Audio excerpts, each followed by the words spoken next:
Guru. Hi friends, welcome to Shri Guru. నా పేరు Satyanarayana, GK మరియు కరెంట్ అఫైర్స్ యొక్క ఫ్యాకల్టీ.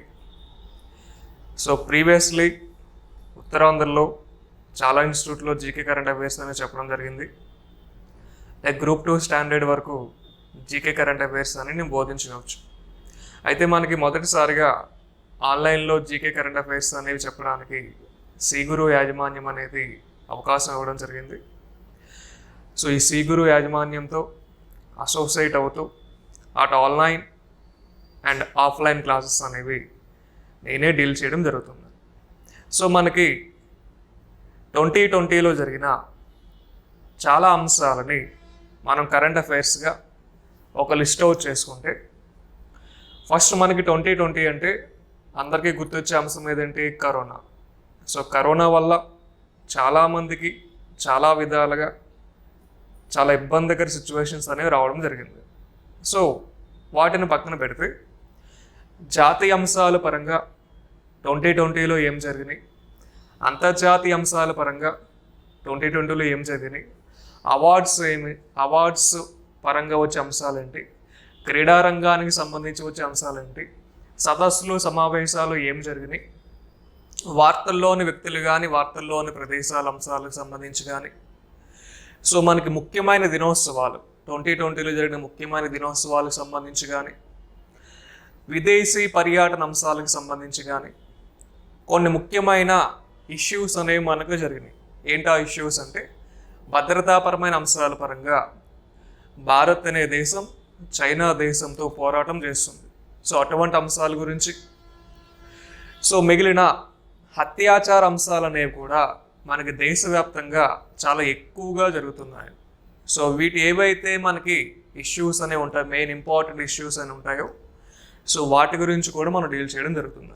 ఫస్ట్ మనకి 2020 అంటే 2020 సంవత్సరం వ్యాప్తంగా జరిగిన జాతీయ అంశాల గురించి ఫస్ట్ మనం పాయింట్అవుట్ చేద్దాం. సో 2020 జాతీయ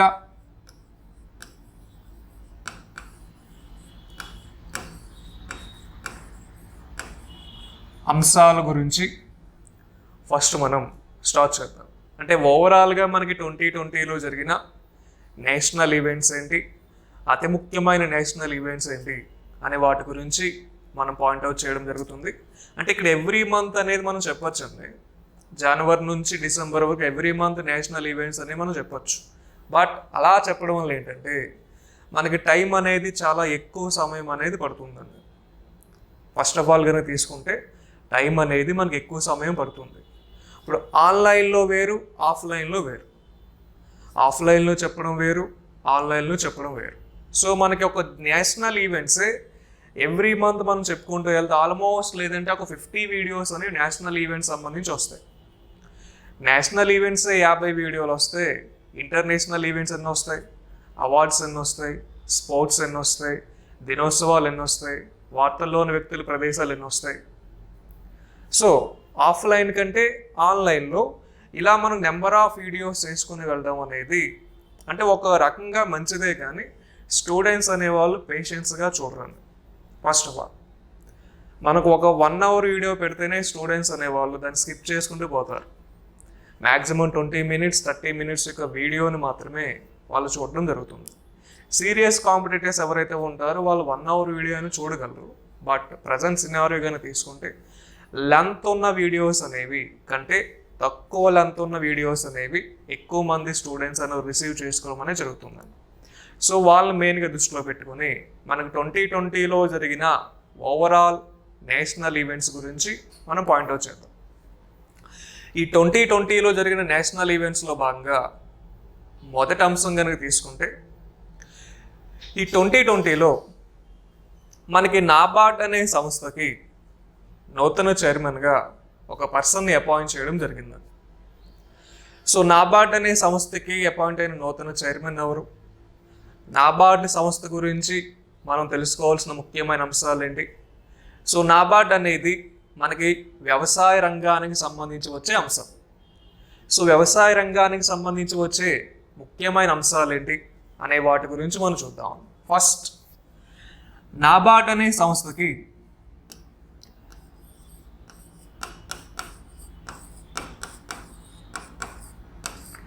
నాబార్డ్ అనే సంస్థకి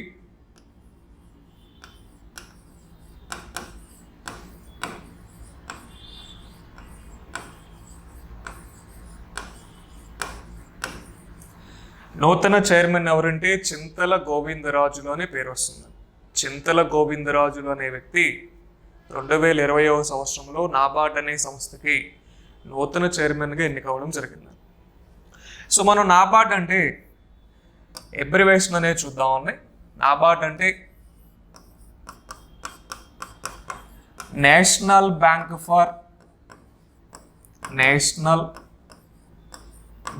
ఫర్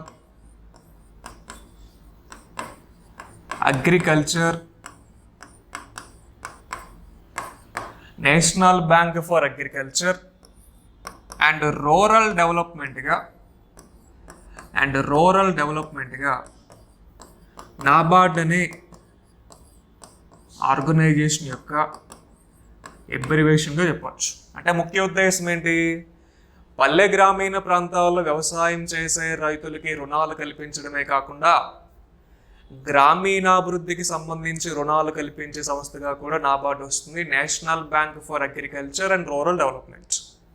సో ఈ నాబార్డ్ అనే సంస్థని ఏ సంవత్సరంలో స్థాపించారు? ఈ నాబార్డ్ అనే సంస్థ యొక్క ప్రధాన కార్యాలయం ఎక్కడ? ఈ నాబార్డ్ అనే సంస్థని ఏ కమిటీ ఆధారంగా స్థాపించారు అని చూసుకుంటే శివరామన్ కమిటీ అనే పేరు వస్తుంది.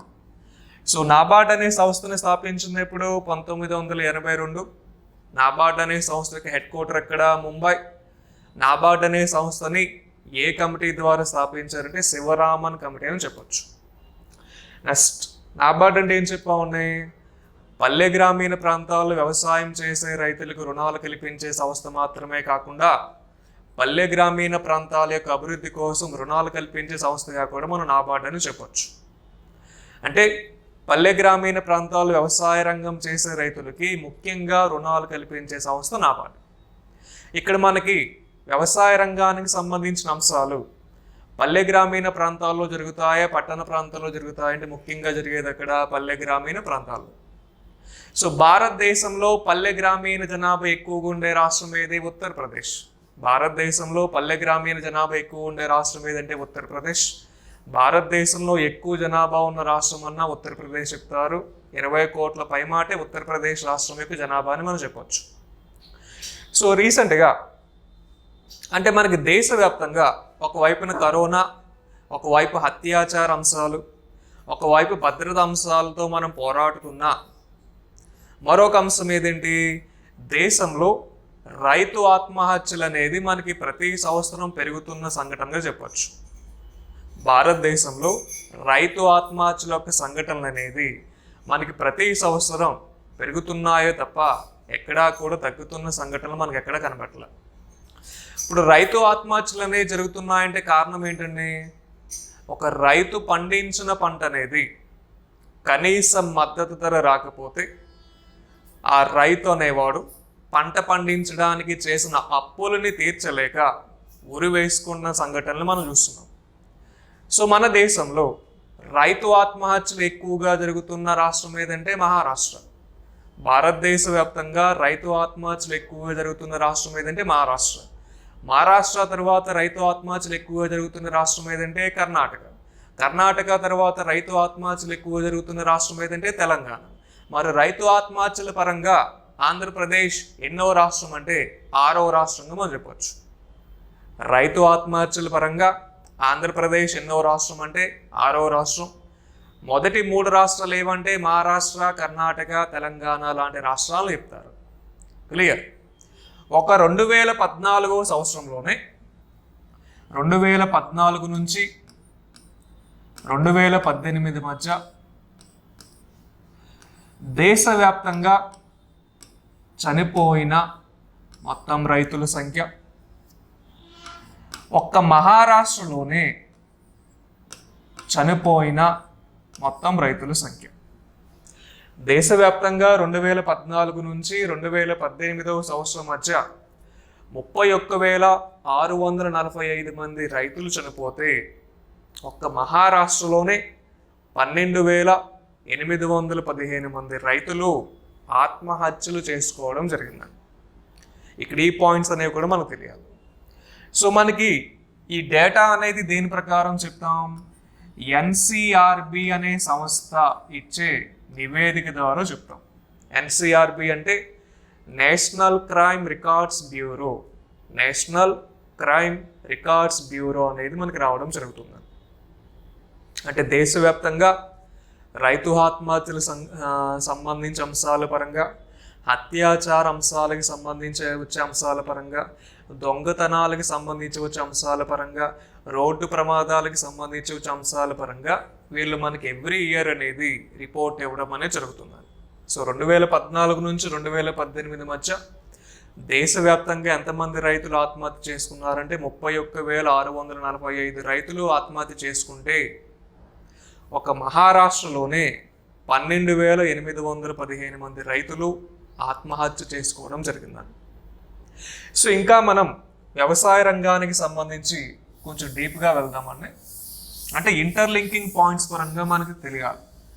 ఈవెన్ గ్రూప్ 2 స్టాండర్డ్లో కూడా మనకి డైరెక్ట్ బిట్స్ అనేవి, ఎస్ఐ కానిస్టేబుల్ లాంటి అంశాల్లో కూడా డైరెక్ట్ బిట్స్ అనేవి మనకు ఉండవు.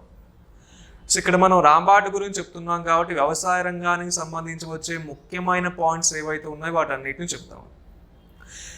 రీసెంట్గా మనకి దేశవ్యాప్తంగా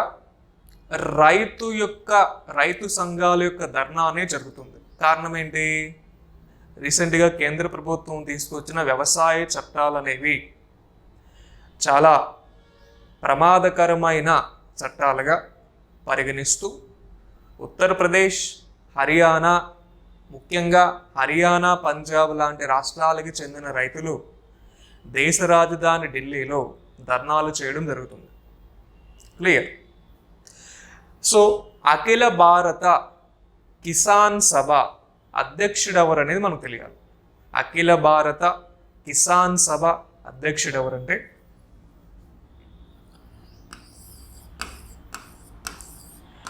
అఖిల భారత కిసాన్ సభ అధ్యక్షుడి పేరు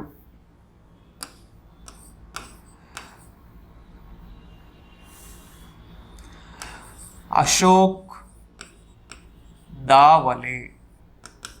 సో అశోక్ దావలే అనే పర్సన్ని అఖిల భారత కిసాన్ సభ యొక్క అధ్యక్షుడిగా మనం చెప్పవచ్చు. ఇప్పుడు అఖిల భారత కిసాన్ సభ ఆధ్వర్యంలోనే మనకి రైతు ధర్నాలు అనేవి మనకి జరుగుతున్నాయి. సో ఇక్కడ ఈ పర్సన్ పేరు అనేది మనకు చాలా ఇంపార్టెంట్. వ్యవసాయ బిల్లుల గురించి మనకి ఎకానమీ ఫ్యాకల్టీకి సంబంధించి కానీ, జాగ్రఫీ ఫ్యాకల్టీకి సంబంధించి కానీ చెప్తే అనేది దానికి సంబంధించి కొన్ని ఆర్టికల్స్ అనేవి కూడా వస్తాయి. సో వాళ్ళు చెప్పడం వల్ల మనకి ఇన్ డీటెయిల్గా అర్థమవుతుంది. ఇక్కడ మనం తెలుసుకోవాల్సింది ఏంటి? అఖిల భారత కిసాన్ సభ అధ్యక్షుడు ఎవరు అనేది మాత్రం మనకు కంపల్సరీ తెలియాలి. అశోక్ దావలే. సో దేశవ్యాప్తంగా రైతు ఆత్మహత్యలు అధికంగా జరుగుతున్న రాష్ట్రాలు ఏంటి? మహారాష్ట్ర, కర్ణాటక, తెలంగాణ టాప్ 3 స్టేట్స్లో ఉంటే ఆంధ్రప్రదేశ్ అనేది రైతు ఆత్మహత్యల పరంగా ఎన్నో ప్లేస్లో ఉంది? 6వ స్థానంలో ఉంది. క్లియర్? ఇక్కడ వ్యవసాయ రంగం గురించి మనం పాయింట్అవుట్ చేస్తున్నాం కాబట్టి ఆంధ్రప్రదేశ్ స్టేట్కి సంబంధించి వచ్చే వ్యవసాయ అభివృద్ధి పథకం ఏది, తెలంగాణ స్టేట్కి సంబంధించి వచ్చే వ్యవసాయ అభివృద్ధి పథకం ఏదని చూద్దామని. ఫస్ట్ ఆంధ్రప్రదేశ్ స్టేట్ యొక్క వ్యవసాయ అభివృద్ధి పథకం ఏది? రైతు భరోసా.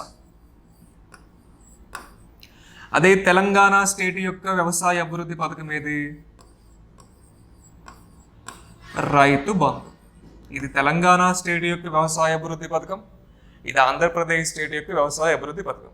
సో ఆంధ్రప్రదేశ్ స్టేట్లో రైతు భరోసా పథకాన్ని, ఆంధ్రప్రదేశ్ స్టేట్లో రైతు భరోసా పథకాన్ని ఏ డేట్న ప్రవేశపెట్టారు? 2019 15 అక్టోబర్. అదే తెలంగాణ స్టేట్లో రైతు బంధు పథకాన్ని ఏ డేట్న ప్రవేశపెట్టారు?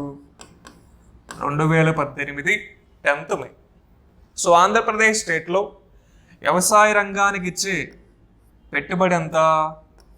13,500 రూపాయలు ఇస్తారు. అదే తెలంగాణ స్టేట్లో వ్యవసాయ రంగానికి సంబంధించి పెట్టుబడి ఎంత? 10,000 రూపాయలు ఇస్తారు. ఈ 13,500 రూపాయల్లో ఆ 10,000 రూపాయల పరంగా తీసుకుంటే రైతు భరోసా స్కీమ్ ద్వారా ఆంధ్రప్రదేశ్లో ఇచ్చే వ్యవసాయ పెట్టుబడి, రైతు బంధు స్కీమ్ ద్వారా తెలంగాణలో ఇచ్చే వ్యవసాయ పెట్టుబడి. సో దీంట్లో మనం ప్రధానమంత్రి కిసాన్ సమ్మాన్ నిధి అనే పథకం ద్వారా కేంద్ర ప్రభుత్వం ప్రతి సంవత్సరం 6,000 రూపాయలు కూడా ఇస్తున్నాను. 6,000 రూపాయలతో కలిపే వీటి యొక్క పెట్టుబడులని మనం చెప్తాం. ప్రధానమంత్రి కిసాన్ సమ్మాన్ నిధి అనేది కేంద్ర ప్రభుత్వానికి చెందిన పథకం అని అర్థమవుతుందని. సో ఆ పథకం ద్వారా ఇచ్చే 6,000 రూపాయలతో కలిపే వీటి యొక్క పెట్టుబడులే మనం చెప్తాం. సో ఆంధ్రప్రదేశ్ స్టేట్లో రైతు భరోసా స్కీమ్ యొక్క లబ్ధిదారులు ఎంతమంది అంటే దాదాపుగా 55 లక్షల రైతులు అనేవి చెప్తారని. ఆంధ్రప్రదేశ్ స్టేట్లో రైతు భరోసా పథకం యొక్క లబ్ధిదారులు ఎంతమంది అంటే దాదాపుగా 55 లక్షల మంది రైతులు చెప్తారు. అదే తెలంగాణ స్టేట్లో రైతు బంధు స్కీమ్ యొక్క లబ్ధిదారులు ఎంతమంది అంటే దాదాపుగా 38 లక్షల మంది రైతులు చెప్తారు. 38 లక్షల మంది రైతులు దాదాపుగా రైతు బంధు స్కీమ్ యొక్క లబ్ధిదారులుగా, 55 లక్షల మంది రైతులు రైతు భరోసా స్కీమ్ యొక్క లబ్ధిదారులుగా మనం చెప్పచ్చు. సో ఇక్కడ ఈ 2 పాయింట్స్ కూడా మనకి చాలా మెయిన్ ఇంపార్టెంట్గా మనం చెప్పచ్చు. అర్థమవుతుందా? నెక్స్ట్ మనకి వ్యవసాయ రంగానికి సంబంధించి కేంద్ర ప్రభుత్వం ఎన్ని వ్యవసాయ ఉత్పత్తులకి ఎంఎస్పిని కల్పిస్తుందంటే, అంటే మినిమం సపోర్టింగ్ ప్రైస్. కేంద్ర ప్రభుత్వం ఎన్ని వ్యవసాయ ఉత్పత్తులకి కనీస మద్దతు ధర కల్పిస్తుంది? ఆ పాయింట్ తెలియాలి. దేశవ్యాప్తంగా మొట్టమొదటిసారిగా ఏ రాష్ట్రం 16 రకాల పంటలకి కనీస మద్దతు ధర కల్పిస్తుందనేది తెలియాలి. ఫస్ట్ ఈ 2 అంశాలని మనం చూద్దాం. ప్రస్తుతం కేంద్ర ప్రభుత్వం మనకి ఎన్ని వ్యవసాయ పంటలకి కనీస మద్దతు ధర కల్పిస్తుందంటే 23 రకాల పంటలకి కనీస మద్దతు ధరని కల్పిస్తుంది.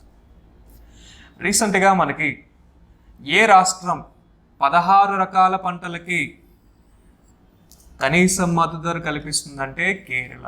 సో దేశంలో మొదటిసారిగా కేరళ ఈ అంశంలో వార్తల్లో నిలవడం జరిగింది. కేరళ రాష్ట్రంలో 16 రకాల వ్యవసాయ పంటలకి, వ్యవసాయ ఉత్పత్తులకు సంబంధించి కనీస మద్దతు ధర కల్పిస్తుంటే కేంద్ర ప్రభుత్వం 23 రకాల వ్యవసాయ ఉత్పత్తులు, పంటలకు సంబంధించి కనీస మద్దతు ధరని కల్పించడం జరుగుతుంది. సో ఈ వార్తల్లో రీసెంట్గా కేరళ అనే రాష్ట్రం నిలవడం జరిగింది. అండ్ వ్యవసాయ రంగానికి సంబంధించి మనం ఇంకా కొన్ని రీసెంట్గా వార్తల్లో నిలిచిన అంశాలు కనుక తీసుకుంటే, రీసెంట్గా మనకి 2020 ఆగస్టు నెలలో ఆ సమయాల్లో కేంద్ర ప్రభుత్వం ఒక నిర్ణయం తీసుకుంది. ఏంటా నిర్ణయము? ఇప్పుడు దేశవ్యాప్తంగా ఒక రైతు పండించిన పంట అనేది ఎగుమతి దిగుమతుల అంశాల్లో భాగంగా ట్రాన్స్పోర్టేషన్ కాస్ట్ ఎక్కువ అవడం వల్ల రైతులకు వచ్చే లాభం అనేది ఏమీ ఉండట్లేదు. దానివల్ల రైతు అనేవాడు నష్టపోతున్నాడు. ఆ నష్టాన్ని ఎలాగైనా భర్తీ చేయాలి అనే ఉద్దేశంతో కేంద్ర ప్రభుత్వం రీసెంట్గా మనకి 2020 ఆగస్ట్ నెలలో కిసాన్ రైల్స్ అనే ప్రస్తావన తేవడం జరిగిందండి. కిసాన్ రైల్స్. ఈ కిసాన్ రైల్ వల్ల వచ్చే ఉపయోగం ఏంటి? ఆ కిసాన్ రైల్లో మనకి కోల్డ్ స్టోరేజెస్ అని ఉంచడం జరుగుతుందండి. సో కోల్డ్ స్టోరేజ్లో మనకి పంటను నిల్వ చేయడం ద్వారా ఒక స్టేట్ నుంచి వేరే స్టేట్కి ఎగుమతి దిగుమతులు అయ్యేటప్పుడు పంట అనేది పాడైపోకుండా, నష్టపోకుండా మనకి ఫ్రెష్గా ఉంటుందండి. సో ఆ విధంగా ఉండడం వల్ల రైతు ఆశించిన కనీస మద్దతు ధర వస్తుంది, తన ట్రాన్స్పోర్టేషన్ కాస్ట్ కూడా తగ్గుతుందండి. సో ఈ అంశాలని అభివృద్ధి చేయడానికి 2020 ఆగస్ట్ నెలలో మొదటిసారిగా కేంద్ర ప్రభుత్వం కిసాన్ రైల్స్ అనే ప్రస్తావన తేవడం జరిగిందండి. సో వాటి గురించి మనం ప్రస్తావిద్దాం.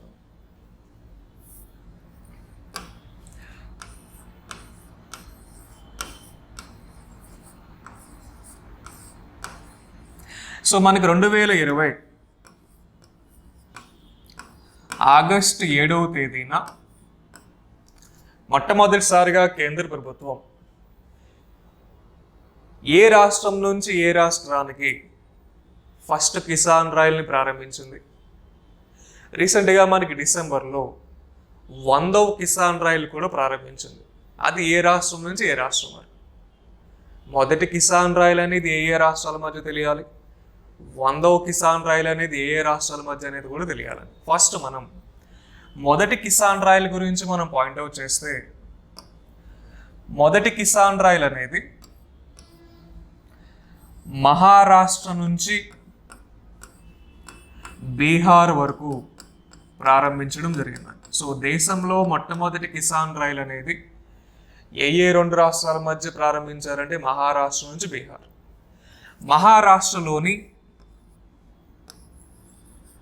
నాసిక్ జిల్లా లేదా మహారాష్ట్రలోని నాసిక్ నుంచి బీహార్లోని ధనాపూర్ అనే ప్రదేశం వరకు, బీహార్లోని ధనాపూర్ అనే ప్రదేశం వరకు ఈ ఫస్ట్ కిసాన్ రైల్ అనేది మనకి ప్రారంభించడం జరిగిందండి.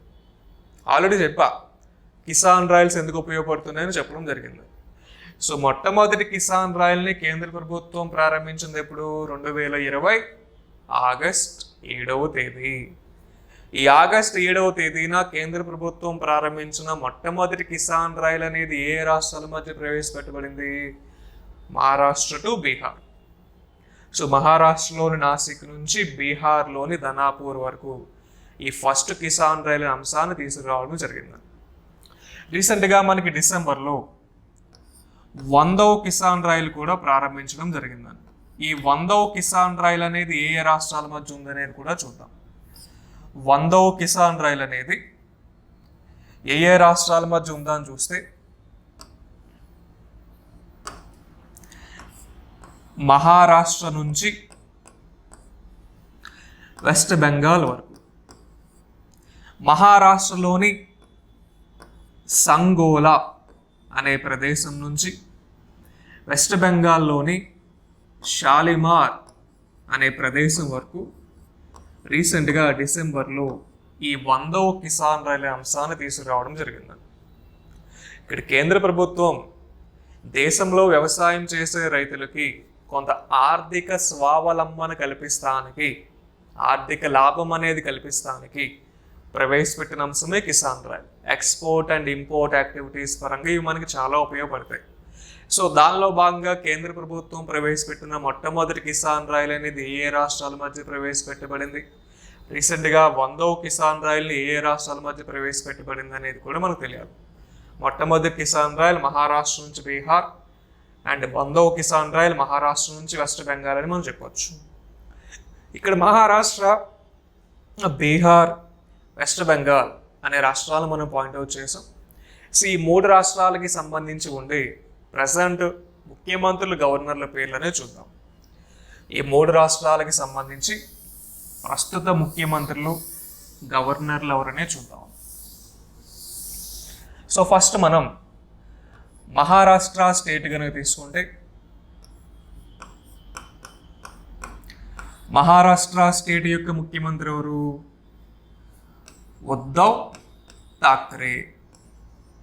సో ఉద్ధవ్ థాక్రే అనే పర్సన్ని మహారాష్ట్ర యొక్క ముఖ్యమంత్రిగా అండ్ మహారాష్ట్ర యొక్క గవర్నర్గా భగత్ సింగ్ కోషారియా అనే పేరుని చెప్తారు. మహారాష్ట్ర రాజధాని ఏది? ముంబై. నెక్స్ట్ సెకండ్ స్టేట్ కనుక తీసుకుంటే బీహార్. బీహార్ స్టేట్ యొక్క రాజధాని ఏది? పాట్నా. బీహార్ స్టేట్ యొక్క ముఖ్యమంత్రి ఎవరంటే నితీష్ కుమార్ అనే పేరు వస్తుంది. నితీష్ కుమార్ బీహార్ రాష్ట్రం యొక్క ముఖ్యమంత్రి. అండ్ బీహార్ రాష్ట్రం యొక్క గవర్నర్ ఎవరు? పాగు చౌహాన్ అనే పేరు వస్తుంది. పాగు చౌహాన్ అనే పర్సన్ బీహార్ రాష్ట్రానికి గవర్నర్. నెక్స్ట్ మూడవ రాష్ట్రం ఏది? West Bengal. So west Bengal state యొక్క ముఖ్యమంత్రి ఎవరు? అందరికీ తెలుసు కదండి, మమతా బెనర్జీ. మమతా బెనర్జీ వెస్ట్ బెంగాల్ స్టేట్ యొక్క ముఖ్యమంత్రిగా చెప్పొచ్చు. So all India Trinamool Congress party యొక్క వ్యవస్థాపకురాలు ఎవరంటే మమతా బెనర్జీ. వెస్ట్ బెంగాల్ స్టేట్ యొక్క గవర్నర్ ఎవరు? జగదీప్ ధంకడ్ అనే పేరు వస్తుంది. జగదీప్ ధంకడ్ అనే పర్సన్ వెస్ట్ బెంగాల్ స్టేట్ యొక్క గవర్నర్. వెస్ట్ బెంగాల్ రాజధాని ఏది? కలకత్తా. ఎందుకు ఈ మూడు రాష్ట్రాలు చెప్పామంటే కిసాన్ రైల్లో భాగంగా మనకి ప్రస్తావించిన రాష్ట్రాలుగా ఈ మూడు రాష్ట్రాలను చెప్పవచ్చు. సో దానిలో భాగంగా ఈ మూడు రాష్ట్రాలకి సంబంధించి ఉండే ప్రజెంట్ సీఎం గవర్నర్స్ అనే చూస్తాం, క్యాపిటల్స్. సో ప్రతి ఎగ్జామ్కి ఇన్క్లూడింగ్ మనకి గ్రూప్ 2 ఓరియంటేషన్ పరంగా గ్రూప్ 2 నుంచి గ్రూప్ 1 నుంచి ఎస్ఐ కానిస్టేబుల్, సచివాలయ exam, railway exam, bank exam, staff selection ఎగ్జామ్స్లో కంపల్సరీ మనకి రాష్ట్రాల ముఖ్యమంత్రుల గురించి 2 మార్కులు అనేది మనకు అడగడం జరుగుతుందండి. సో మనకున్న ప్రస్తుత మొత్తం రాష్ట్రాలు ఎన్ని? 28 రాష్ట్రాలు ఉన్నాయి, 8 కేంద్రపాలిత ప్రాంతాలు ఉన్నాయి. కేంద్రపాలిత ప్రాంతాల గురించి మనకు అంత ఎక్కువ అడగకపోవచ్చు. రాష్ట్రాలకి సంబంధించి 28 రాష్ట్రాలకి సంబంధించి ముఖ్యమంత్రులు, గవర్నర్లు అనేవి మనకు తెలియాలి. ఇక్కడ క్వశ్చన్ ఏ విధంగా అడుగుతాడంటే ఒక పర్సన్, ఒక సీఎం పేరు కానీ ఒక గవర్నర్ పేరు కానీ ఇచ్చి ఏ రాష్ట్రానికి సీఎం, ఏ రాష్ట్రానికి గవర్నర్ అడగచ్చు. ఒక రాష్ట్రం పేరు ఇచ్చి ఈ రాష్ట్రానికి ఉండే సీఎం ఎవరు, ఈ రాష్ట్రానికి ఉండే గవర్నర్ ఎవరు అనేది అడగచ్చు. Clear. So Maharashtra, Bihar, west Bengal లాంటి రాష్ట్రాలు మనకి రీసెంట్గా ఈ కిసాన్ రైల్ అనే అంశంలో భాగంగా మనకి వార్తల్లో నిలిచినాయి కాబట్టి ఆ 3 రాష్ట్రాల యొక్క సీఎం, గవర్నర్స్ గురించి మనం చూసాం. నెక్స్ట్ ఈ కిసాన్ రైల్ అనే అంశాన్ని ప్రవేశపెట్టినప్పుడే కేంద్ర ప్రభుత్వం కిసాన్ రథయాప్ అనేది కూడా తెచ్చిందని. కిసాన్ రథయాప్ అనేది కూడా తేవడం జరిగిందని. కిసాన్ రథ యాప్. ఈ కిసాన్ రథ యాప్ యొక్క ముఖ్య ఉద్దేశం ఏంటంటే దేశవ్యాప్తంగా మనకి ఆర్గానిక్ ప్రొడక్ట్స్ని, ఆర్గానిక్ అగ్రికల్చర్ ప్రొడక్ట్స్ని, సేంద్రియ వ్యవసాయ ఉత్పత్తులను కొనుగోలు చేయడానికి సంబంధించి వచ్చేదే కిసాన్ రథ యాప్ అని చెప్పొచ్చు. ఈ కిసాన్ రథ యాప్ సంబంధించి కేంద్ర ప్రభుత్వం ఒక టోల్ ఫ్రీ నెంబర్ కూడా పెట్టిందండి. ఆ టోల్ ఫ్రీ నెంబర్ ఏంటంటే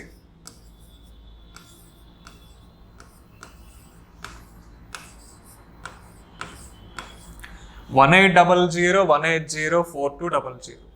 1800-180-4200 అనేది కిసాన్ రథ యాప్ యొక్క టోల్ ఫ్రీ నెంబర్గా మనం చెప్పొచ్చు. అంటే సేంద్రియ వ్యవసాయ ఉత్పత్తులను కొనుగోలు చేయడానికి సంబంధించి వచ్చే అంశమే కిసాన్ రథ యాప్. సో భారతదేశంలో సేంద్రియ వ్యవసాయాన్ని అధికంగా నిర్వహించే రాష్ట్రం ఏదంటే సిక్కిం అని చెప్తారు. The best organic farming state of India ఏదంటే సిక్కిం. సో భారతదేశంలో సేంద్రియ వ్యవసాయాన్ని అధికంగా నిర్వహిస్తున్న లేదా అధికంగా ప్రోత్సహిస్తున్న రాష్ట్రం ఏదంటే సిక్కిం. సిక్కిం రాష్ట్రం యొక్క ముఖ్యమంత్రి ఎవరంటే ప్రేమ్ సింగ్ గోలే. ప్రేమ్ సింగ్ తవాంగ్ అని కూడా చెప్తారు.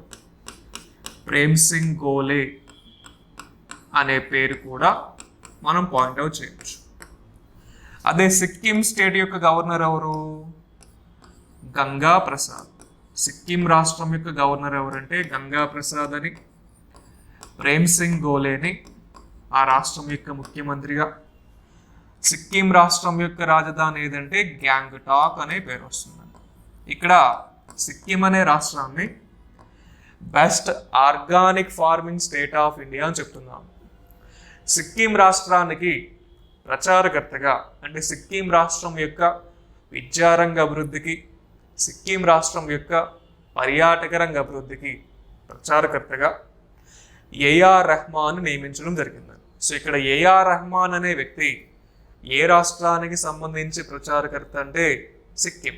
సిక్కిం రాష్ట్రం యొక్క విద్యారంగ అభివృద్ధికి, సిక్కిం రాష్ట్రం యొక్క పర్యాటక రంగ అభివృద్ధికి సంబంధించి ఎవరు ప్రచారకర్త అంటే ఏఆర్ రెహమాన్ చెప్పొచ్చు. సో ఏఆర్ రెహమాన్ అసలు పేరు ఏదంటే దిలీప్ కుమార్.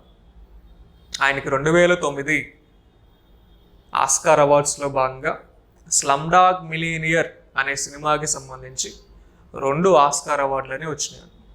సో ఇక్కడ ఆస్కార్ అవార్డు అనేది international film category development award.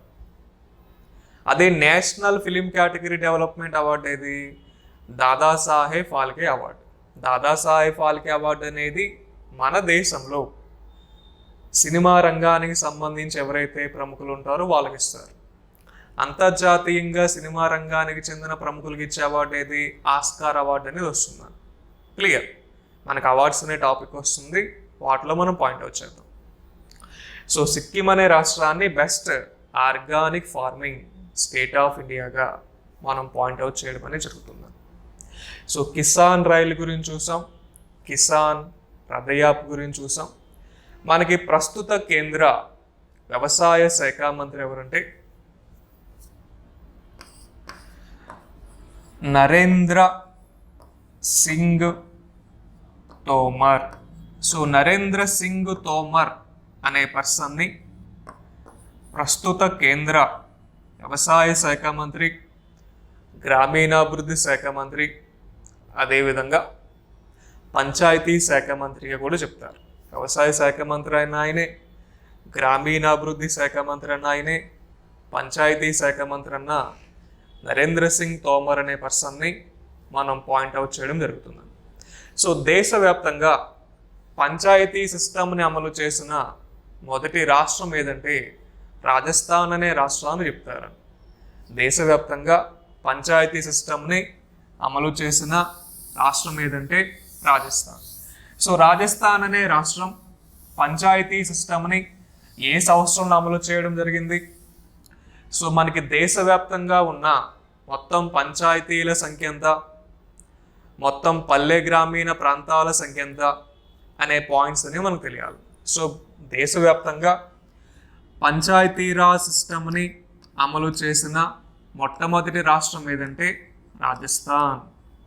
So Rajasthan అనే రాష్ట్రం 1959 అక్టోబర్ 2వ తేదీన పంచాయతీ సిస్టమ్ని అమలు చేయడం జరిగింది. మరి పంచాయతీ సిస్టమ్ని అమలు చేసిన 2వ రాష్ట్రం ఏదంటే ఆంధ్రప్రదేశ్. పంచాయతీ సిస్టమ్ని అమలు చేసిన 2వ రాష్ట్రం ఆంధ్రప్రదేశ్. పంచాయతీ సిస్టమ్ని అమలు చేసిన మొట్టమొదటి రాష్ట్రంగా దేశంలో మొట్టమొదటి రాష్ట్రం ఏదంటే రాజస్థాన్ అంటారు. సో రాజస్థాన్ అనేది దేశవ్యాప్తంగా ఎక్కువ విస్తీర్ణం కలిగిన రాష్ట్రం కూడా అది. దేశవ్యాప్తంగా అతి ఎక్కువ విస్తీర్ణం ఉన్న రాష్ట్రం ఏదంటే రాజస్థాన్. దాదాపుగా 3 లక్షల చదరపు కిలోమీటర్ల విస్తీర్ణం అనేది రాజస్థాన్ రాష్ట్రానికి సంబంధించి వస్తుంది. అదే ప్రపంచవ్యాప్తంగా ఎక్కువ విస్తీర్ణం కలిగిన దేశం ఏది? రష్యా. ప్రపంచవ్యాప్తంగా ఎక్కువ విస్తీర్ణం కలిగిన దేశం ఏదంటే రష్యా అని, దేశవ్యాప్తంగా ఎక్కువ విస్తీర్ణం కలిగిన రాష్ట్రం ఏదంటే రాజస్థాన్ అని, ఆంధ్రప్రదేశ్లో ఎక్కువ విస్తీర్ణం కలిగిన జిల్లా ఏదంటే అనంతపురం జిల్లా అని చెప్తారు. అనంతపురం జిల్లా అనేది ఆంధ్రప్రదేశ్లో ఎక్కువ విస్తీర్ణం కలిగిన జిల్లా. ఇక్కడ మనం రాజస్థాన్ని పాయింట్అవుట్ చేసాం. సో రాజస్థాన్ స్టేట్ యొక్క ముఖ్యమంత్రి గవర్నర్ ఎవరనే చూద్దాం. రాజస్థాన్ స్టేట్ యొక్క ముఖ్యమంత్రి కనుక తీసుకుంటే రాజస్థాన్ స్టేట్ యొక్క చీఫ్ మినిస్టర్ అశోక్ గెహ్లాట్. అశోక్ గెహ్లాట్ అనే పర్సన్ రాజస్థాన్ స్టేట్ యొక్క ముఖ్యమంత్రిగా. రాజస్థాన్ స్టేట్ యొక్క గవర్నర్ పేరు కాల్రాజ్ మిశ్రాగా రావడం జరుగుతుంది. సో ఇక్కడ కాల్రాజ్ మిశ్రా ఎవరు? రాజస్థాన్ రాష్ట్రానికి సంబంధించి గవర్నర్. అదే రాజస్థాన్ స్టేట్ యొక్క ముఖ్యమంత్రి ఎవరంటే అశోక్ గెహ్లాట్. రాజస్థాన్ రాష్ట్రం యొక్క రాజధాని ఏదంటే జైపూర్ అని చెప్పచ్చు.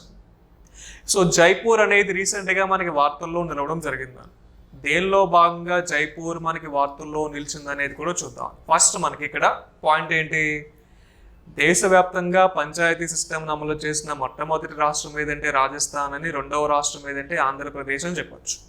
ఇక్కడ మనకి దేశవ్యాప్తంగా ఉన్న మొత్తం పంచాయతీల సంఖ్య ఎంత, మొత్తం పల్లె గ్రామీణ ప్రాంతాల సంఖ్య ఎంత అనేది చూద్దాం. సో మనకి దేశవ్యాప్తంగా మొత్తం పంచాయతీల సంఖ్య కనుక తీసుకుంటే దాదాపుగా 50,000 అనేవి మనకి పంచాయతీలుగా ఉంటాయి. దేశవ్యాప్తంగా ఉన్న టోటల్ విలేజెస్ యొక్క నెంబర్ కనుక తీసుకుంటే 6,64,369 విలేజెస్గా చెప్పచ్చు. సో దేశవ్యాప్తంగా ఉన్న టోటల్ విలేజెస్ ఎన్ని, దేశవ్యాప్తంగా ఉన్న టోటల్ పంచాయతీస్ ఎన్ని అని చూస్తే మనకి ఈ నెంబర్ అనేది రావడం జరుగుతుంది. ఎప్పుడూ కూడా ఒక అంశాన్ని మనం ఇంటర్లింకింగ్గా ఎప్పుడైతే చదువుకుంటామో వాడు ఎగ్జామ్లో ఎటువంటి క్వశ్చన్ అడిగినా మనం ఆన్సర్ చేయొచ్చు. అంటే నేను గ్రూప్ 2 స్టాండర్డ్ ఉన్న, నేను గ్రూప్ 2 ప్రిపేర్ అవుతున్న క్యాండిడేట్ అని. సో 1 or 2 టైమ్స్ అనేది నా గ్రూప్ 2 అనేది మిస్ అయింది. సో దానిలో భాగంగా ఏ విధంగా చదవాలి, కరెంట్ అఫైర్స్ అని మనం ఏ విధంగా చదవాలి, ఇంటర్లింకింగ్గా ఏ విధంగా చదవాలి అనేది చెప్పే సామర్థ్యం అనేది మనకు ఉంది. కాకపోతే స్టూడెంట్స్ అనేవాళ్ళు ఈ విధంగానే నేర్చుకుంటే మనకి వెంటనే రిజల్ట్ అనేది రాకపోయినా నెక్స్ట్ టైం అయినా మనకి రిజల్ట్ అనేది కంపల్సరీ వస్తుంది. సో ఎప్పుడు కూడా ఇంటర్లింకింగ్ పాయింట్స్ మాత్రమే చూసుకోవాలి తప్ప డైరెక్ట్ బిట్ అనేది మాత్రం మనకి ఎగ్జామ్లు అడుగుతాడు అనేది మాత్రం అనుకోవద్దు. ఎందుకంటే ప్రజెంట్ కాంపిటీషన్ అనేది చాలా పీక్స్ లెవెల్లో ఉంది. సో దేశవ్యాప్తంగా ఉండే మొత్తం పంచాయతీల సంఖ్య ఎంత, దేశవ్యాప్తంగా ఉన్న మొత్తం పల్లె గ్రామీణ ప్రాంతాల సంఖ్య ఎంత అంటే 6 లక్షల, అంటే total villages in India 6,64,369 villages ఉంటాయి. దాదాపుగా 2,50,000 అనేవి మనకి పంచాయతీలు ఉన్నాయి. సో దేశవ్యాప్తంగా పంచాయతీ సిస్టమ్ అమలు చేసిన మొట్టమొదటి రాష్ట్రం ఏదంటే రాజస్థాన్. ఏ సంవత్సరం అంటే 1959 అక్టోబర్ 2. ఇక్కడ అక్టోబర్ 2 దేనికి వస్తుంది అందరికీ తెలుసు. మోహన్ చంద్ కరమ్దాస్ మనకి గాంధీ గారి యొక్క, మోహన్ దాస్ కరమ్చంద్ గాంధీ యొక్క జయంతిగా మనం చెప్తారు. సో గాంధీ యొక్క జయంతి మనకు అక్టోబర్ 2 అనే విషయం అందరికీ తెలుసు. రీసెంట్గా 2021లో జరిగిన 2020లో జరిగిన గాంధీ యొక్క జయంతి ఎన్నోదంటే 151వ జయంతిగా చెప్తారు. 2020 అక్టోబర్ 2 గాంధీ యొక్క జయంతి ఎన్నోదంటే 151గా చెప్తారు. అదే 2020 అక్టోబర్ 2వ తేదీన మన దేశానికి 2వ ప్రధానమంత్రిగా చేసిన లాల్ బహదూర్ శాస్త్రి యొక్క జయంతి కూడా ఒప్పుకున్నాను. సో అందరూ కూడా అక్టోబర్ 2 అంటే గాంధీ యొక్క జయంతి అని మాత్రమే చెప్తున్నారు. అది కరెక్ట్గా అక్టోబర్ 2 అనేది ఇద్దరికి సంబంధించి వస్తుంది. ఒకళ్ళు గాంధీ, 2 లాల్ బహదూర్ శాస్త్రి. సో భారతదేశానికి 2వ ప్రధానమంత్రి ఎవరంటే లాల్ బహదూర్ శాస్త్రి. సో 2020 అక్టోబర్ 2 లాల్ బహదూర్ శాస్త్రి యొక్క ఎన్నో జయంతి అంటే 116వ జయంతిగా వస్తుంది. 2020 అక్టోబర్ 2 గాంధీ యొక్క జయంతి ఎన్నోదంటే 151వ జయంతిగా వస్తుంది. సో ఇక్కడ మనకి ఈ పాయింట్స్ కూడా ఇంపార్టెంట్.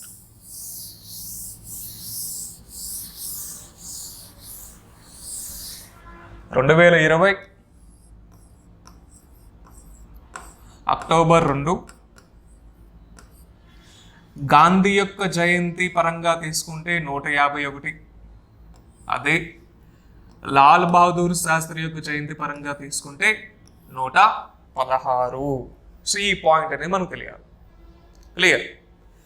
సో మనకున్న ప్రస్తుత ప్రధానమంత్రుల యొక్క స్థానాల పరంగా తీసుకుంటే మనకి నరేంద్ర దామోదర్ దాస్ మోదీ అనే వ్యక్తి భారతదేశానికి 15వ ప్రధానమంత్రిగా వస్తాడు. సో మనకి నరేంద్ర మోదీ గారి యొక్క ర్యాంక్ ఎంత అని చూసుకుంటే భారతదేశానికి నరేంద్ర మోదీ 15వ ప్రధానమంత్రి.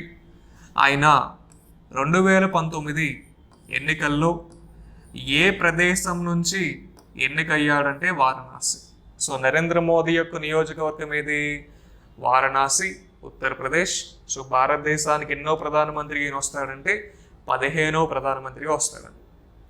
సో మనకి 2019 లోక్సభ ఎన్నికల్లో 2019 లోక్సభ ఎన్నికలు ఏ డేట్ నుంచి ఏ డేట్ వరకు జరిగినాయని చూద్దాం. 2019 ఏప్రిల్ 11 నుంచి మే 23 వరకు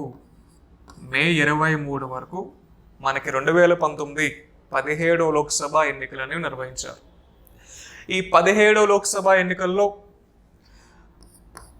542 స్థానాలకి గాను 542 స్థానాలకి గాను బీజేపీ గవర్నమెంట్ సాధించిన స్థానాలు ఏంటంటే 303. అంటే బీజేపీ పార్టీ సాధించిన స్థానాలు. అదే కాంగ్రెస్ ప్రభుత్వం సాధించిన స్థానాలు ఏంటంటే కేవలం 52 స్థానాలు అని చెప్తారు. సో మనకి 545 స్థానాలకు ఎన్నికలు జరగాలి. 545లో 2 ఆంగ్లో ఇండియన్స్ పోగా ఇంకా మనకి మిగిలేదేంటి 543. బట్ ఈ 2019 17వ లోక్సభ ఎన్నికలు జరగని ప్రదేశం ఏదంటే మనకు తమిళనాడులోని వేలూరు అనే ప్రదేశం వస్తుందండి. సో అక్కడ లోకల్ ఎమ్మెల్యే చనిపోవడంతో కేవలం 542 స్థానాలకు మాత్రమే 17వ లోక్సభ ఎన్నికలని నిర్వహించారు. సో ఈ 17వ లోక్సభ ఎన్నికల్లో రెండవసారి అధికారంలోకి వచ్చింది మనకి బీజేపీ అని చెప్పొచ్చు, భారతీయ జనతా పార్టీ. సో భారతీయ జనతా పార్టీకి ప్రస్తుత అధ్యక్షుడు ఎవరంటే జేపీ నడ్డా భారతీయ జనతా పార్టీకి సంబంధించి ప్రస్తుత అధ్యక్షుడు. ఈయన్ని 11వ అధ్యక్షుడిగా కూడా చెప్తారు. సో భారతీయ జనతా పార్టీని ఏ సంవత్సరంలో స్థాపించారంటే 1980. సో భారతీయ జనతా పార్టీ వ్యవస్థాపకులు ఎవరు? శ్యామ్ ప్రసాద్ ముఖర్జీ, ఎల్కే అద్వానీ అనే పర్సన్స్ పేర్లు చెప్తారు. అదే కాంగ్రెస్ పార్టీని ఎప్పుడు స్థాపించారు? 1885 ఆ సమయాల్లో స్థాపించారు. కాంగ్రెస్ పార్టీ ప్రస్తుత ప్రెసిడెంట్ ఎవరంటే సోనియా గాంధీ. అంటే 2019 17వ లోక్సభ ఎన్నికల ముందు వరకు మనకి రాహుల్ గాంధీ అధ్యక్షుడిగా ఉన్నాడు. అయితే 2019 17వ లోక్సభ ఎన్నికల్లో ఆయన ఉత్తరప్రదేశ్లోని సొంత నియోజకవర్గమైన అమేథీ అనే నియోజకవర్గంలో ఓడిపోయాడు. ఎప్పుడైతే రాహుల్ గాంధీ అమేథీ అనే నియోజకవర్గంలో ఓడిపోయాడో కాంగ్రెస్ పార్టీ యొక్క అధ్యక్ష పీఠాన్ని వదులుకున్నాడు. సో మళ్ళీ వాళ్ళ అమ్మగారు రావడం జరిగిందని. ఆయన రెండు కాన్స్టిట్యున్సీలు పోటీ చేశాడు. ఒకటి ఉత్తరప్రదేశ్లోని అమేథీ, 2 కేరళలోని వయోనాడ్ అనే ప్లేస్ వస్తుందని. కేరళలో నగ్గాడు, బట్ సొంత నియోజకవర్గంగా భావించే అమేథీ అనే నియోజకవర్గంలో ఓడిపోయాడు. సో అమేథీ అనే నియోజకవర్గంలో రాహుల్ గాంధీ బీజేపీ పార్టీకి చెందిన ఎవరి మీద ఓడిపోయారంటే స్మృతి ఇరానీ యొక్క నియోజకవర్గం అమేథీనే, రాహుల్ గాంధీ యొక్క నియోజకవర్గం అమేథీనే. సో రాహుల్ గాంధీ బీజేపీ పార్టీకి చెందిన ఏ ప్రత్యర్థి మీద ఓడిపోయాడంటే స్మృతి ఇరానీ మనకి ఏ శాఖ మంత్రి? కేంద్ర మాతా మరియు శిశు సంక్షేమ శాఖ మంత్రిగా, అంటే ఉమెన్ అండ్ చైల్డ్ డెవలప్మెంట్ మినిస్టర్గా, టెక్స్టైల్ మినిస్టర్గా చెప్తారు. కేంద్ర మాతా మరియు శిశు సంక్షేమ శాఖ మంత్రి, వస్త్ర పరిశ్రమ శాఖ మంత్రిగా స్మృతి ఇరానీ అనే పేరు రావడం జరుగుతుందని. క్లియర్? ఇక్కడ ఈ పాయింట్స్ కూడా మనకి ఇంపార్టెంట్. సో 2019 17th లోక్సభ ఎన్నికలు అనేవి జరిగిన తర్వాత బీజేపీ గవర్నమెంట్ విన్ అయింది, కాంగ్రెస్ గవర్నమెంట్ అనేది ఓడిపోయింది. సో ఈ ఎన్నికల్లో మనకి మెయిన్ పర్సన్స్గా కొంతమందిని కనుక తీసుకుంటే ఫస్ట్ నరేంద్ర మోదీ గురించి మనం చెప్పాం. నరేంద్ర మోదీ కాన్స్టిట్యున్సీ ఏంటి? వారణాసి. అమిత్ షా యొక్క కాన్స్టిట్యున్సీ గురించి, రాజ్నాథ్ సింగ్ యొక్క కాన్స్టిట్యున్సీ గురించి, అండ్ సోనియా గాంధీ యొక్క కాన్స్టిట్యున్సీ గురించి మనం చూద్దాం. ఆల్రెడీ రాహుల్ గాంధీ గారు చెప్పాం కదండి. రాహుల్ గాంధీ గారి కాన్స్టిట్యున్సీ ఏది? రాహుల్ గాంధీ యొక్క కాన్స్టిట్యున్సీ ఏది అనేది కూడా మనం చూద్దాం. ఫస్ట్ అమిత్ షా కాన్స్టిట్యున్సీ ఏదంటే, అమిత్ షా యొక్క కాన్స్టిట్యున్సీ గాంధీనగర్ అంటే గుజరాత్ అని. రాజ్నాథ్ సింగ్ యొక్క కాన్స్టిట్యున్సీ లక్నో అంటే ఉత్తరప్రదేశ్. సోనియా గాంధీ కాన్స్టిట్యున్సీ ఏది? రాయబరేలీ. సో రాయబరేలీ అన్న ఉత్తరప్రదేశ్. అదే రాహుల్ గాంధీ కాన్స్టిట్యున్సీ ఏది? అమేథీ అన్న ఉత్తరప్రదేశ్. సో వీళ్ళు మనకి 2019 లోక్సభ ఎన్నికల్లో భాగంగా ముఖ్యమైన వ్యక్తులుగా వీళ్ళ గురించి చెప్పవచ్చు. సో అమిత్ షా మనకి కేంద్ర హోంశాఖ మంత్రి, రాజ్నాథ్ సింగ్ కేంద్ర రక్షణ శాఖ మంత్రి, సోనియా గాంధీ ప్రస్తుత కాంగ్రెస్ పార్టీ ప్రెసిడెంట్గా, రాహుల్ గాంధీ కాంగ్రెస్ పార్టీలో ఉండే మెయిన్ పర్సన్గా మనం చెప్పచ్చు. ఇక్కడ నరేంద్ర మోదీ రెండవసారి ప్రధానమంత్రి అయినప్పుడు ఆయన ప్రమాణ స్వీకారం చేసింది ఎప్పుడు? 2019 మే 30న ఆయన ప్రమాణ స్వీకారం చేశాడు. సో 2019 మే 30న రెండవసారి ప్రమాణ స్వీకారం చేసినప్పుడు ఏ దేశాల ముఖ్య అతిథులుగా వచ్చినాయి అనేది ఇంపార్టెంట్. సో నరేంద్ర మోదీ అనే వ్యక్తి భారతదేశానికి ఆయన రెండవసారి ప్రధానమంత్రిగా ప్రమాణ స్వీకారం చేసిన తేదీ కనుక తీసుకుంటే 2019 మే 30. సో ఈయన రెండవసారి ప్రమాణ స్వీకారానికి ముఖ్య అతిథులుగా వచ్చింది ఎవరంటే బిమ్స్టెక్ అనే సంస్థలో ఉండే దేశాలు రావడం జరిగిందండి. ఈయన రెండవసారి ప్రధానమంత్రిగా ప్రమాణ స్వీకారం చేసినప్పుడు ఏ దేశానికి చెందిన దేశాలు వచ్చినాయి అంటే, ఏ సంస్థకి చెందిన దేశాలు వచ్చినాయి అంటే బిమ్స్టెక్ అనే సంస్థకి చెందిన దేశాలు రావడం జరిగింది.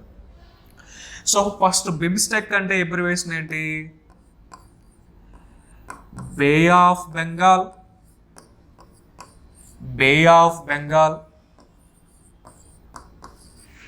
Initiative, bay of Bengal initiative for multi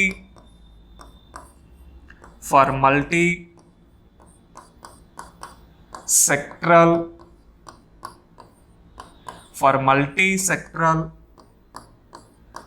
technical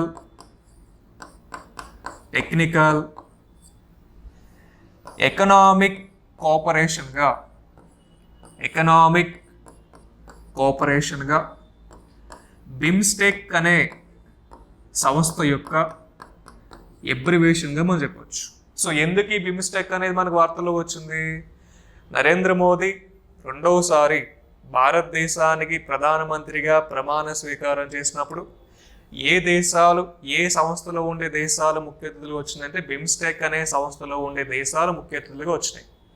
so BIMSTEC అంటే bay of Bengal initiative for multi sectoral technical economic cooperation. So BIMSTEC అంటే మనకి బంగాళాఖాతం చుట్టూ ఉండే దేశాలన్నీ కూడా బిమ్స్టెక్ అనే సంస్థలు సభ్య దేశాలుగా ఉంటాయి. సో బిమ్స్టెక్లో ఉండే దేశాల యొక్క పేర్లు కనుక తీసుకుంటే మనకి 7 దేశాలు వస్తాయి. ఆ 7 దేశాలు ఏంటి?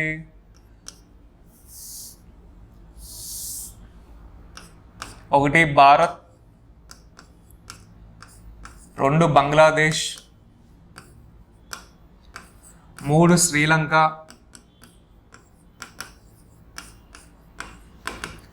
4 Nepal, 5 Bhutan, 6 Thailand,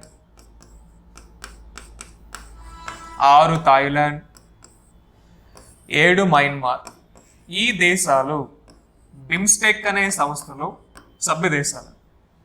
bay of Bengal initiative for multi sectoral technical economic cooperation సంబంధించి ఏ దేశాలు దీంట్లో సభ్యత్వం కలిగి ఉంటాయంటే మనకి 7 దేశాలు ఉంటాయి. Bharat, Bangladesh, Sri Lanka, Nepal, Bhutan, Thailand, Myanmar. So వీటిలో మనం భారత్ అనే దేశాన్ని పక్కన పెడితే నరేంద్ర మోదీ రెండవసారి ప్రమాణ స్వీకారానికి ముఖ్య అతిథులుగా వచ్చిన దేశాలు ఏవంటే ఈ 6 దేశాల పేర్లు చెప్పొచ్చు. వాటిని బిమ్స్టెక్లో ఉండే దేశాలని కూడా చెప్తారు. సో బిమ్స్టెక్ అనే సంస్థను ఎప్పుడు స్థాపించారు? 1997లో స్థాపించారు. ప్రధాన కార్యాలయం ఎక్కడ వస్తుంది? ఢాకా అనే ప్లేస్లో వస్తుంది. సో బిమ్స్టెక్ అనే సంస్థకి ప్రస్తుత సెక్రటరీ జనరల్ ఎవరంటే తెంజిన్ లేక్పాల్ అనే పేరు వస్తుంది. తెంజిన్ లేక్పాల్ అనే పర్సన్ బిమ్స్టెక్ అనే సంస్థకి ప్రస్తుత సెక్రటరీ జనరల్గా చెప్పవచ్చు. తెంజిన్ లేక్పాల్ అంటే ఒక అంశాన్ని మనకి 4 విధాలుగా 4 అంశాల పరంగా మనం ఎప్పుడైతే నేర్చుకుంటామో మనకి చదవడం అనేది చాలా ఈజీ అవుతుంది. ఇలా నేర్చుకోవడం ఫస్ట్ మనకు కొంచెం కష్టం అనిపించవచ్చు, కానీ ఇదే కరెక్ట్ వే అనేది మనకు వస్తుంది. సో నరేంద్ర మోదీ రెండోసారి ప్రమాణ స్వీకారానికి ఏ దేశాల ముఖ్య అతిథులుగా వచ్చినాయి, అవి ఏ సంస్థలో సభ్య దేశాలుగా ఉన్నాయి, ఈయన రెండవసారి ప్రమాణ స్వీకారం ఎప్పుడు చేశాడు, ఏ ప్రదేశం నుంచి రెండవసారి ప్రధానమంత్రికి ఎన్నికయ్యాడంటే వారణాసి, ఉత్తరప్రదేశ్ అని చెప్పొచ్చు. సో ఉత్తరప్రదేశ్ అనేది భారతదేశంలో అతి ఎక్కువ జనాభా కలిగిన రాష్ట్రం. 20 కోట్ల పైమాటే జనాభా అనేది ఉత్తరప్రదేశ్లో వస్తారు. సో ఉత్తరప్రదేశ్ రాష్ట్రం యొక్క ముఖ్యమంత్రి పేరు కనుక తీసుకుంటే యోగి ఆదిత్యనాథ్ అనే పేరు వస్తుంది. యోగి ఆదిత్యనాథ్ అనే పర్సన్ ఉత్తరప్రదేశ్ రాష్ట్రం యొక్క ముఖ్యమంత్రి. అదే ఉత్తరప్రదేశ్ రాష్ట్రం యొక్క గవర్నర్ ఎవరంటే ఆనందీబెన్ పటేల్. ఆనందీబెన్ పటేల్ అనే పర్సన్ ఉత్తరప్రదేశ్ రాష్ట్రం యొక్క గవర్నర్. ఉత్తరప్రదేశ్ రాష్ట్రం యొక్క రాజధాని ఏదంటే లక్నో. లక్నో అనేది ఏ కేంద్ర మంత్రి యొక్క నియోజకవర్గం అంటే రాజ్నాథ్ సింగ్. రాజ్నాథ్ సింగ్ ఏ శాఖ మంత్రి అంటే రక్షణ శాఖ మంత్రి. ఇక్కడ మనం రక్షణ శాఖని పాయింట్అవుట్ చేసాం కాబట్టి ఒకసారి మనకి రక్షణ రంగానికి సంబంధించి ఏమొస్తాయి, ఆర్మీ, ఎయిర్ ఫోర్స్, నేవీ అనే సంస్థలు మనకి రక్షణ రంగానికి సంబంధించి వస్తాయి. సో రక్షణ రంగానికి సంబంధించి ఫస్ట్ మనకి ఇండియన్ ఆర్మీ వస్తుంది, సెకండ్ మనకి ఇండియన్ ఎయిర్ ఫోర్స్ వస్తుంది, థర్డ్ మనకి ఇండియన్ నేవీ వస్తుంది. సో ఈ మూడింటికి సంబంధించి ప్రెజెంట్ చీఫ్స్గా ఎవరు ఉన్నారనే చూద్దాం. ప్రస్తుత ఇండియన్ ఆర్మీ చీఫ్ ఎవరు,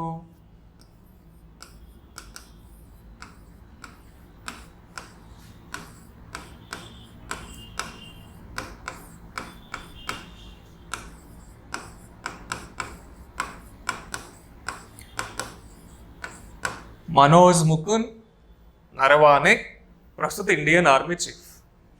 ప్రస్తుత ఇండియన్ ఎయిర్ ఫోర్స్ చీఫ్ ఎవరు,